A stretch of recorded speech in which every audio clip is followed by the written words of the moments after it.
अब हम श्रवण कर रहे हैं पावन एकादशी महिमा। आज की एकादशी का नाम है अजय एकादशी। कुंती पुत्र युधिष्ठिर महाराज ने पूछा भगवान से, हे जनार्दन, अब आप मुझे भादव की कृष्ण पक्ष की एकादशी के बारे में बताइए। उस एकादशी का नाम तथा विधि क्या है, सो विस्तार पूर्वक बताएंगे। भगवान श्री कृष्ण जी बोले, राजन, भादव की कृष्ण पक्ष की एकादशी को अजा कहते हैं। जो मनुष्य इस दिन भगवान की भक्ति पूर्वक पूजा करते हैं तथा व्रत करते हैं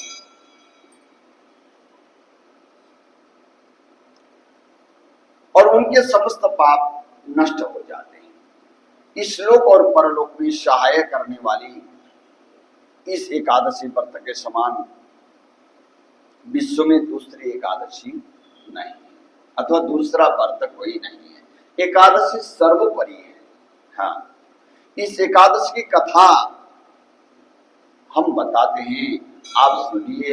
इस प्रकार भगवान श्री कृष्ण जी राजा युधिष्ठिर महाराज को कहते हैं, देखो, प्राचीन काल में एक चक्रवर्ती राजा हरिश्चंद्र और यहां राज्य करते थे। सूर्य वंश में बड़े सत्यवादी राजा हुए जिनका नाम हरिश्चंद्र। हरिश्चंद्र की कथा तो सबने सुनी होगी। वो अत्यंत वीर प्रतापी तथा सत्यवादी थे और उन्होंने किसी अज्ञात कर्म तथा प्रतिज्ञा से राज्य को त्याग दिया और अपनी स्त्री तथा पुत्र को बेच डाला। वह स्वयं एक चांडाल का सेवक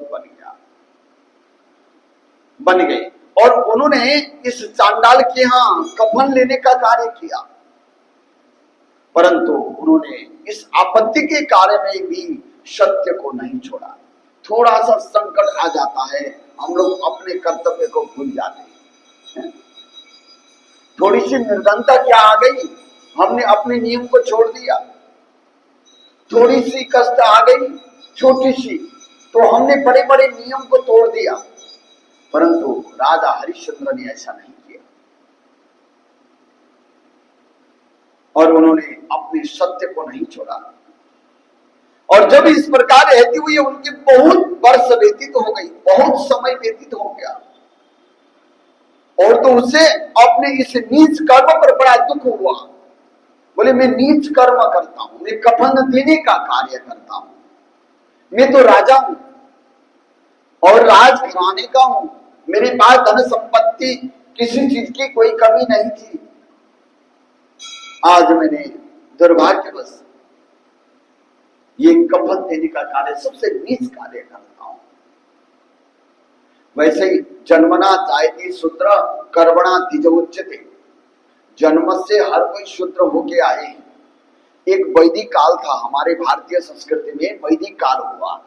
उस वैदिक काल में क्या हुआ कि जनसंख्या बहुत कम थी, अल्प जनसंख्या थी। ध्यान से सुने। उस अल्प जनसंख्या में राजाओं ने क्या किया कि हर कोई और उत्तम कार्य को करना चाहता था, परंतु वहां पर जनताओं के लिए, लोगों के लिए हर चीज परिपूर्ति नहीं हुआ करती थी। इसलिए क्या कर दिया उन्होंने एक वर्ण विभाजन, वर्ण व्यवस्था करी। वर्ण व्यवस्था में सबसे पहले ब्राह्मण को क्या, अध्ययन अध्यापन, पढ़ना पढ़ाना, ये कार्य तुम्हारा। यज्ञ कराना, यज्ञ करना, ये तुम्हारा कार्य। बोले, जो भी इसमें इच्छुक हैं वो नाम लिखवाएं। तो उसके बाद उन्होंने क्या किया कि ब्राह्मण की व्यवस्था करी। बोले, अध्ययन करना, अध्यापन करना, कार्य अनुसार विभाजन कर दिया। क्षत्रियों को रक्षा करना, संरक्षण करना, कहीं युद्ध करना हो तो क्षत्रियों के निमित्त आमंत्रित किया।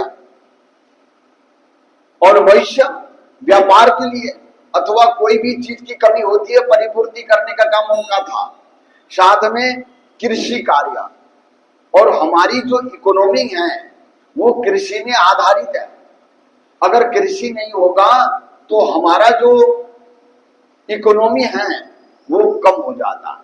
वो वैदिक काल से ही, आज से नहीं, वैदिक काल, आज से 10,000 वर्ष करीब करीब हम अनुमान लगा रहे हैं, 10,000 नहीं भी होगा, हो भी सकता है, 10,000 वर्ष लगभग पहले की बात बता रहे हैं। किसी को कोई कमी हो जाता, वैश्यों का कार्य है पूरा करना, अगर पूरा नहीं किया, कोई चीज बाजार में नहीं मिला तो राजा को कंप्लेंट जाता था और राजा को कह दिया कि हमें ये चीज की कमी है, ये पूर्ति किया जाए। तो उसके बाद वैश्यों का कार्य था उन सामान की पूर्णता करना, पूर्ति करना, बाजार में लाना, लोगों के पास पहुंचाना, ये कार्य वैश्य का था। और जितने भी सेवा करने का कार्य था, राजघराने का हो या किसी का भी हो, कोई सेवा करने का कार्य होता है तो वो सेवा कार्य करने का कार्य और शूद्रों को दे दिया गया, अथवा सेवा कार्य उन्होंने बताया, जो इच्छुक है वो आके उस कार्य में नाम लिखवाता। इस प्रकार से वैदिक काल में वर्ण व्यवस्था हुई। क्यों आवश्यकता? अब के समय में वर्ण व्यवस्था बिगड़ गई। क्यों? क्योंकि जनसंख्या भी वृद्धि हो गई। अब क्या होने लग गया? अच्छा, सबसे बड़े ऋषि हुए आपके एक शुद्ध जी महाराज, और दूसरे हुए एक ऋषि हैं, उनका नाम हमें याद नहीं आया, वो क्षत्रिय होते हुए भी महर्षि का पद उन्होंने प्राप्त किया। एक ऋषि हैं, उनका नाम हमें आया नहीं है। तो बोले आज भी ऐसा है, परंतु आज के समय में इतने बड़े तपस्वी तो कोई है नहीं, है ना। परंतु जो ज्ञानवान होता है, जो संस्कारी होता है, हो सकता है वो ब्राह्मण में नाम लिखवाएं, हो सकता है वो क्षत्रिय में नाम लिखवाएं। इसलिए कह दिया जन्मना जायते शूद्र कर्मणा द्विज उच्यते। जन्म से हर कोई ब्राह्मण है और हर कोई शूद्र है, और संस्कार और कर्म से ब्राह्मण क्षत्रिय वैश्य शूद्र हुए। बोलिए गोविंद भगवान की। ये वैदिक काल का नीति नियम बता रहे हैं। तो उसी प्रकार से राजा हरिश्चंद्र, और उनका कार्य राज्य का संरक्षण करना था, परंतु दैव संयोग ऐसा आया, अल्प बुद्धि हो गई, धन भी अल्प हो गया, उनको सेवा कार्य में जाना पड़ा, शूद्र कार्य में जाना पड़ा। तो जाने के बाद भी उन्होंने सत्य को कभी छोड़ा नहीं। जिन्होंने अपने नियम को धारण किया, जिन्होंने अपने नियम को कभी नहीं छोड़ा और अपनी परमात्मा की ओर श्रद्धा भक्ति भावना बने रहे, तो उनको थोड़ी सी कष्ट तो जरूर आती है, बाद में जाकर के परिपूर्ण हो जाते हैं, उनको भरपूर हो जाता है। ये शास्त्रों में प्रमाण मिलता है। बोले उसके बाद क्या हुआ? यहाँ राजा हरिश्चंद्र को क्या हुआ? बड़ा दुख हुआ, मैं तो ये नीच कर्म कर रहा हूं। हाँ, और इससे मुक्त होने का उपाय खोजने लगे, विचार करने लगे, क्या करने से मैं ये कष्ट से बाहर निकल जाऊंगा। वह उस जगह सदैव इसी चिंता में लगे रहते थे कि मैं करूं क्या। एक समय जबकि वह चिंता कर रहे थे, उसी समय महर्षि गौतम जी वहां पर आए। ध्यान से सुने। राजा ने उन्हें देखकर प्रणाम किया और अपने दुख की कथा सुनाने लगे।